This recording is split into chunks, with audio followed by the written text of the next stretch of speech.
Ovog puta će naše neverovatne priče da izgledaju posebno neverovatno onima koji u Boga ne veruju i koji nisu hrišćani, pa će im se biti mnogo teže da razumeju kao realnost nego nama hrišćanima. A ako vam deluje nekako i to suviše čudno i neostvarivo, zapitajte se i proverite svoje hrišćanstvo u ogledalu svog čuđenja pred čudima. To baš i nije hrišćanska osobina, pošto je čudo sama suština naše vere. Ali naslov ovog dela serijala Neverovatne priče je Dva Merkurija. Oba su bili ratnici pod zaštitom Bogorodice i slave se istog dana, 24. novembra, to jest 7. decembra. Pa da idemo redom. Prvi Merkur je onaj iz 3. veka, iz veka posebnih pogroma hrišćana, užasnih mučenja kojima su bili izloženi, sadističkih. Tako da ona priča o hlebu i igrama, te igre počinje da tumači kao javno gledanje mučenja hrišćana, kao nekakav sadistički cirkus. Merkur je bio slavni vojskovođa, kako to u žitiju se kaže vojvoda, iz carskih rimskih vremena, koji je nakon nekoliko velikih i važnih pobjeda zbog kojih je rimski car njega uvek čekao da bi zajedno sa njim dogovarao sledeće pohode, toliko imao slavu i poštovanje zbog onoga što je prethodno pokazao svojom hrabrošću i mudrošću. On je odbacio svu tu slavu nakon što je susreo anđela Gospodnjeg u snu i prihvatio je mučenički venac, kako je rekao, sa štitom i oklopom vere na sebi, za koju je znao da štiti i brani njegovu dušu, za razliku od ovog fizičkog oklopa i štita koji brani samo njegovo telo. Kada su ga na ispitivanju pitali koja je njegova otadžbina, on im je odgovorio jasnim, prodornim glasnom, rekao je: nebeski Jerusalim, grad cara nebeskog, to je moj zavičaj i to je moja otadžbina. Rimski car zadugo nije želeo da poveruje u priču o tome da je njegov najveštiji vojskovođa tako dokazan u borbama hrišćani i pokušavao je na sve moguće načine da ga ubedi da se ta priča preskoči i da nastavi svoje borbe zajedno sa njim. Međutim, kada su morale se prinesu žrtve u Artemidinom hramu, to je bio kraj tih razgovora i pregovora, pošto Merkurije nipošto nije pristajao na to da se pokloni i prenese žrtvu nekoj paganskoj božici, koja iz njegove hrišćanske perspektive bila samo žrtva demonima. Kaznili su ga strašno, jer ljubav careva ga je koštala i velike mržnje. Istog tog cara, nakon tog razočarenja da je njegov najhrabriji vojnik njega izdao, kako je to smatrao car, pa su ga sekli mačevima i noževima na kaiše. A istovremeno su potpaljivali vatru ispod njega, pa je krv tekla u takvim lazevima od tog mučenja da je gasila tu rasplamsalu vatru. Toliko je bilo krvi.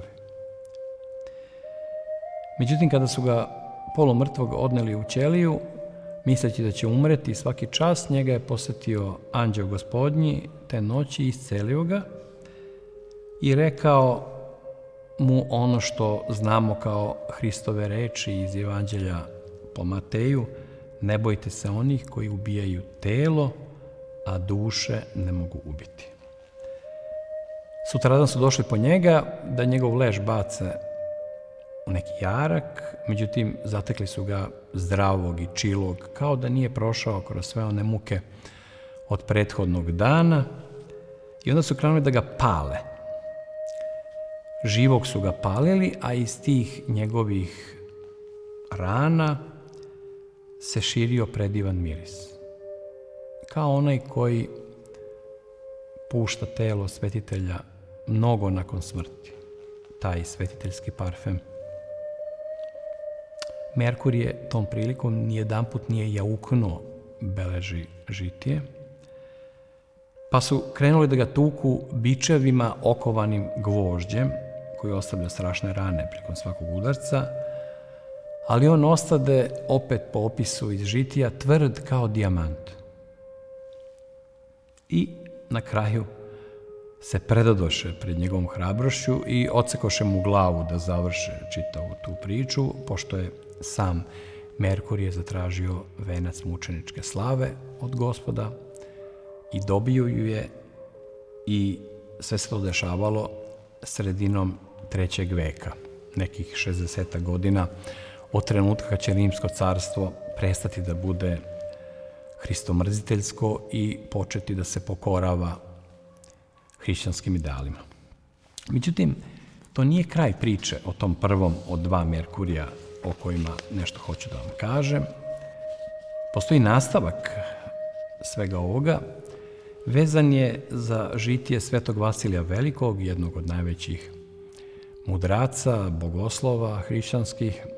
Naime, Sveti Vasilije Veliki opisuje kako je u jednom trenutku počeo da se moli pred ikonom Bogorodice da Gospod uzme život rimskom caru hulitelju na Duha Svetog i mučitelju hrišćanskih vernika Julijanu Otpadniku. On se usrdno molio pred ikonom Bogorodice da bi u nekom trenutku odjednom video susednu ikonu Svetog Merkurija koja je bila prazna. Postojala je pozadina, ali lik Svetog Merkurija je iščezao. Nije ga bilo. Međutim, pošto je nastavio da se moli, Sveti Vasilije je sa čuđenjem primetio kako se Sveti Merkurije vratio na svoju ikonu, tamo gde je bio, ali se vratio sa krvlju na svom oslikanom koplju. Pravom krvlju. Bilo je to 363. godine, u sred Persijskog rata, i u tom trenutku, sad ne gledano po logici Žitija, već gledano po logici zvanične istorije, car Otpadnik je bio proboden kopljem nepoznatog vojnika koji je nestao posle toga.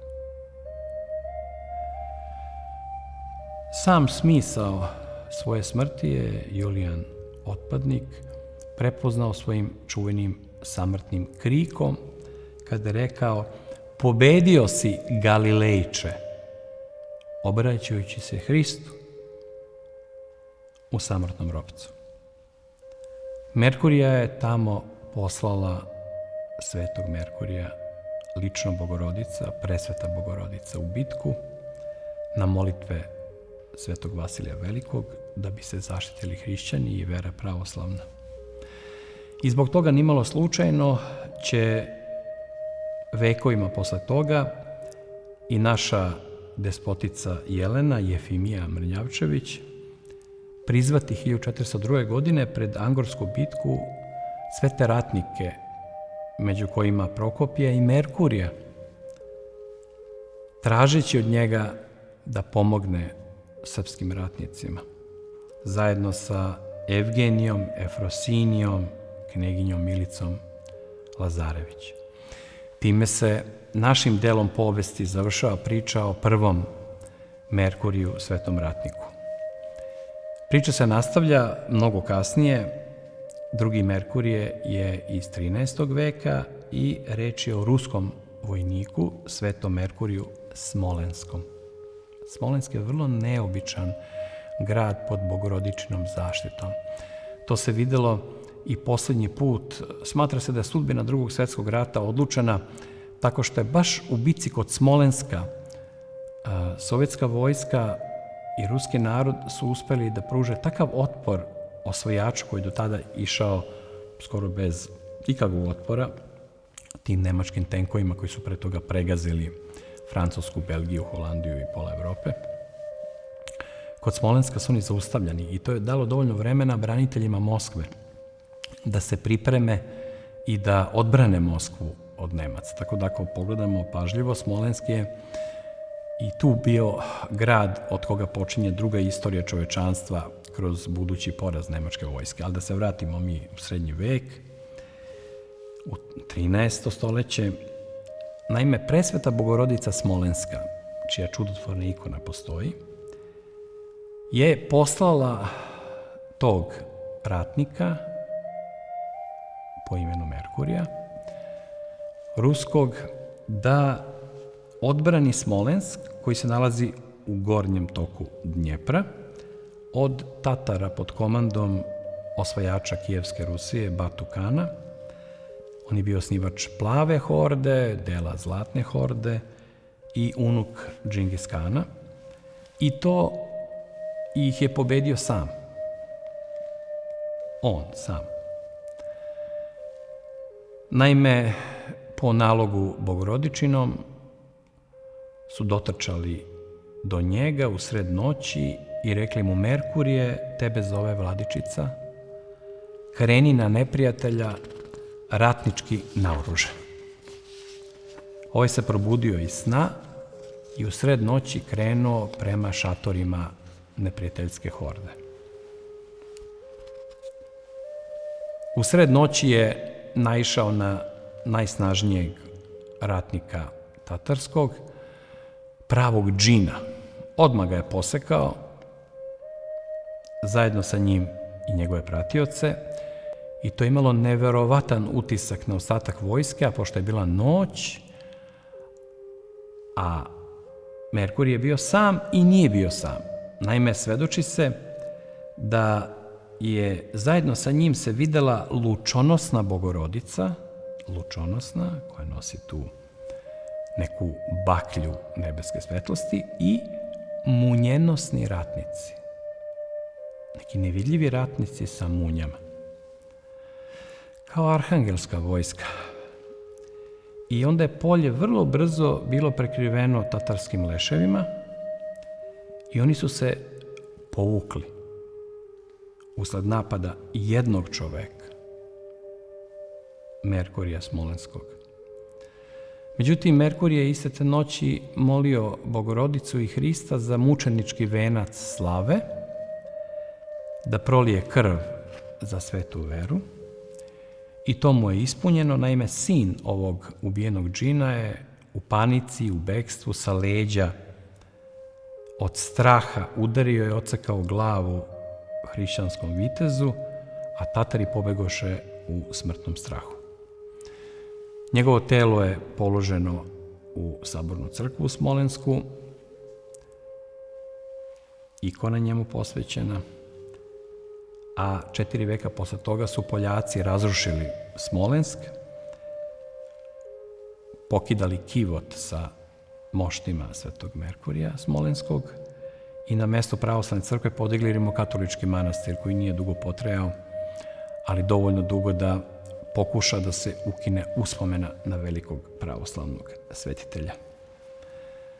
Tako da je Merkurije iz Rusije, zajedno sa ovim Merkurijem iz vremena Rimske imperije, ispevao priču o svetim ratnicima u borbi protiv neprijatelja.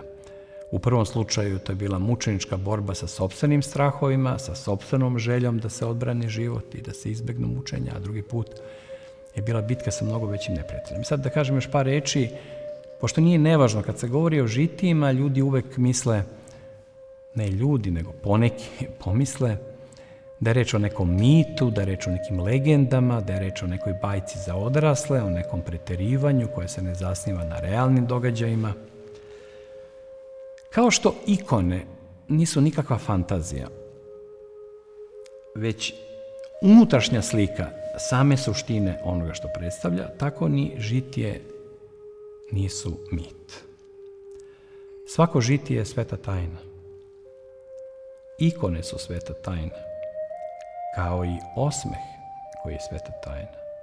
I iskreni uzdah je sveta tajna i ono svesrdno Gospode pomiluj, kao i sveto pismo koje nisu napisali samo ljudi. Sve su to svete tajne.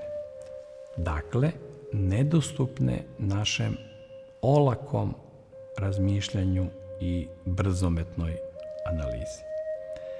Ono što je bogougodno ne može čovek sam da učini, već je nadahnut duhom istine, koji ljude poučava svakoj mudrosti i daje im snagu koju oni sami lično nemaju. Taj duh nebeski on diktira i otkriva tajne koje su nam nedostupne.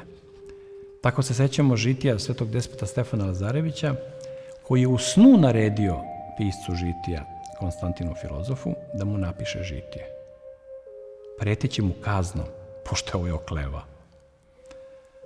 I ko onda da ne veruje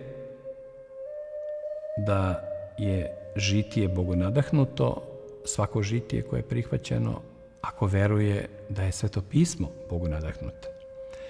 Tako da su ikone mnogo tačnije, preciznije od fotografije, kao što su i pesničke istine, one koje sve povezuju i objašnjavaju za razliku od novinske faktografije. Puku faktografiju razumeo čak i Aristotel, a pesničku istinu mi hrišćani polako, sa trudom pokušavamo i uspevamo da razumemo. Većinu žitija su i napisali drugi svetitelji, pa se razlog za sumnju dodatno smanjuje. Postavlja se pitanje, sumnjamo li mi u žitije svetog Simeona Mirotočivog koje je napisao sveti Savolić? I evanđelje, šta je evanđelje? To su 4 žitija. 4 žitija o Hristovom životu, žitije Boga i svega što je stvoreno, od strane 4 pisca, evanđelista, nadahnuta Duhom Svetim. Sve je to rađeno u sadejstvu s Duhom Svetim, znači ljudsko zajedno sa nebeskim, pa se zato u pojedinim evanđeljima razlikuju žitija Hristova.